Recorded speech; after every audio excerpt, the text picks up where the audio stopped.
నేను ఇచ్చిన ట్రైసైకిల్ కూడా వాడుకుంటే ఒక 5-10 యూనిట్లు అవుతుంది. మిగిలినంతా కూడా 120 యూనిట్లు గ్రిడ్కి ఇచ్చే పరిస్థితి వస్తుంది. ₹2 వేసుకుంటే 270 రూపాయలు కరెంట్ ఛార్జ్ కట్టే పరిస్థితి పోయి ఈరోజు 250 రూపాయలు అదనంగా మళ్ళీ నేను డబ్బులు ఇచ్చే పరిస్థితికి వస్తున్నామంటే అది ఆర్థిక విధానం, పేదవాళ్లకు సేవ చేసే విధానం అని చెప్పి కూడా నేను మీకు తెలియజేస్తున్నా. ఇలాంటివి చేయడానికే నేను ఇక్కడికి వచ్చాను. అందుకే పేదల సేవలో మొదటి తారీఖున మా కలెక్టర్లు మొదలుకొని ఎమ్మెల్యేలు మొదలుకొని అందరు అధికారుల మీ దగ్గరికి పంపిస్తున్నాను. ఇంకొక ముసలావిడని కూడా చూశాను, కొప్పుల మంగమ్మ. ఆవిడని కూడా చూస్తే 82 సంవత్సరాలు. ఒక మనవడు మాత్రం ఉన్నాడు, కొడుకు కోడలు చనిపోయారు. వాళ్ళు కూడా చాలా బాధల్లో ఉన్నారు. వాళ్ళు కూడా చూసిన తర్వాత నేను ఆ కుర్రాడికి రాయిచోటి పోయి పనులు చేసుకుంటా ఉంటే అతనికి ఇక్కడే నాకు టైలరింగ్ యూనిట్ పెట్టించండి, నేను పని చేసుకుంటాను, నెలకు ఒక 10,000 రూపాయలు ఆదాయం వస్తుందంటే ఒక 2 లక్షల రూపాయలు, ₹1,00,000 అయితే సబ్సిడీ కింద 50% సబ్సిడీ ఇచ్చి పూర్తిగా టైలరింగ్ యూనిట్ పెట్టే పరిస్థితికి వచ్చాం. ఇంటి జాగా ఇచ్చాను, ఇల్లు కట్టిస్తున్నాం. అదే మరి ఆవిడకి కూడా ఈ వత్సల కార్యక్రమం కింద 4,000 రూపాయలు అదనంగా ఇస్తున్నాం. ఇంట్లో టాయిలెట్ లేకపోతే టాయిలెట్ కట్టిస్తున్నాం. ఇంటి పైన సోలార్ ప్యానెల్స్ పెట్టి కరెంట్ ఉత్పత్తి చేసి వారికి కూడా కరెంటు ఉచితంగా ఇచ్చే పరిస్థితికి వచ్చాం. గ్యాస్ లేదంటే గ్యాస్ కూడా ఇచ్చానని చెప్పి కూడా నేను మీకు తెలియజేస్తున్నా. అంటే మీరు గుర్తుపెట్టుకోవాల్సింది ఇవన్నీ కూడా నేను ఎందుకు ఆలోచిస్తున్నానంటే మొన్న ఎన్నికల్లో మీరు చూపించిన అభిమానం నా జీవితంలో ఎప్పుడూ మరిచిపోలేను. 5 సంవత్సరాలు ఈ రాష్ట్రంలో ఒక దగా జరిగింది.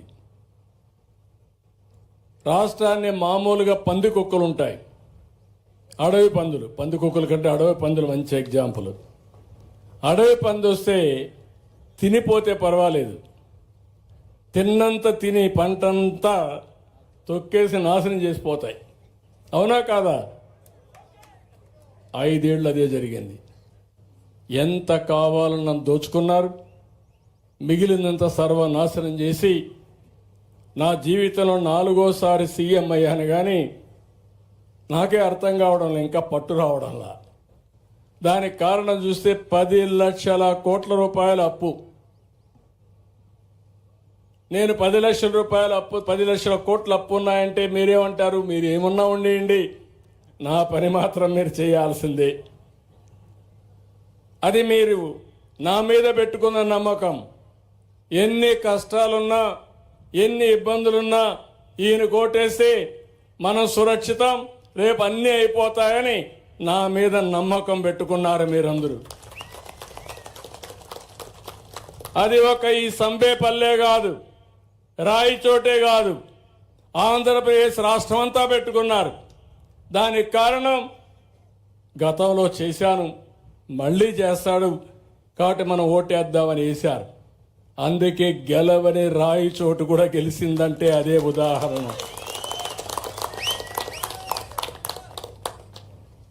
అయితే నేను కూడా ఏం చేశానంటే, కేంద్రంలో మీరు చూశారు 4-5 ప్రాజెక్టులు, అసాధ్యమైన ప్రాజెక్టులని శాంక్షన్ చేయించాం. అమరావతి, పోలవరం, అక్కడి నుంచి విశాఖపట్నం స్టీల్ ప్లాంట్ ప్రైవేటైజేషన్ అయిపోతా ఉంటే నేను గట్టిగా మాట్లాడి ఎట్టి పరిస్థితుల్లో చేయాలని చెప్తే 11,400 కోట్ల రూపాయలు ప్యాకేజీ కింద ఆ ఫ్యాక్టరీని రివైవ్ చేసే పరిస్థితికి వచ్చాం. విశాఖపట్నం రైల్వే జోన్ ఇచ్చారు, ఆర్థికంగా కొద్దిగా సహాయం చేశారు, నిలదొక్కునే శక్తి వచ్చింది. అదే మరిగా ఎప్పుడో ఒకటి గుర్తుపెట్టుకోండి, ఎవరైనా కాఫీ ఇస్తారంటే గౌరవంగా ఒక రోజు ఇస్తారు. మనతో బాగా మాట్లాడుతున్నారంటే మనం కూడా వాళ్ళకు ఉపయోగపడుతున్నామంటేనే మాట్లాడతారు, లేకపోతే మాట్లాడరు. ఒకసారి మాట్లాడతారు, రెండోసారి కనబడిస్తే ఏమంటారు, రోజు ఇదే పని మీద వస్తున్నావు, మీ దగ్గర తప్పించుకోవడానికి ప్రయత్నం చేస్తారు. ఇది సహజం. బంధువులు కూడా, స్నేహితులు కావచ్చు, బంధువులు కావచ్చు, కుటుంబ సభ్యులు కావచ్చు, మన శక్తి పైన మనం నిలబడుకోవాలి. అందుకే నేను కష్టపడుతున్నా. మీకు కూడా డబ్బులు సంపాదించే మార్గం నేర్పిస్తా.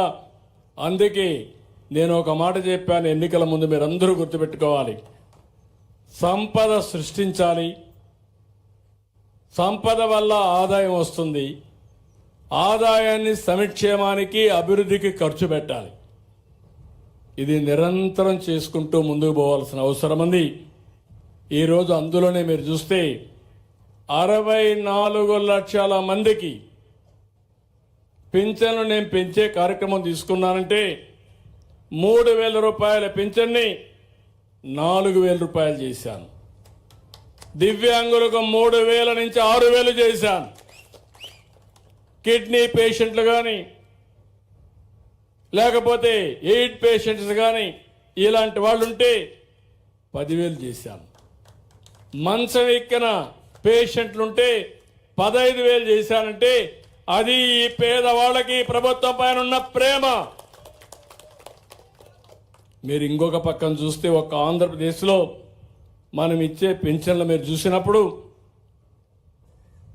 దగ్గర 32,520 కోట్ల రూపాయలు సంవత్సరానికి ఇస్తున్నాం. ఏ రాష్ట్రం ఇంత ఇవ్వడంలా. ఇచ్చే రాష్ట్రాలు చూస్తే తెలంగాణ 8,000 అంటే 25%. ఆ రాష్ట్రాన్ని నేను కూడా అభివృద్ధి చేశాను. ఇంకొక కార్యక్రమాలు ఇవ్వచ్చు, కానీ ఈ కార్యక్రమం వాళ్ళు ఇచ్చేది 8,000 ఇస్తున్నారు, 8,000 కోట్లు. వెస్ట్ బెంగాల్ అయితే 5,400 కోట్లు, కర్ణాటక 4,700 కోట్లు, తమిళనాడు చూస్తే 3,780, గుజరాత్ చూస్తే 1,384.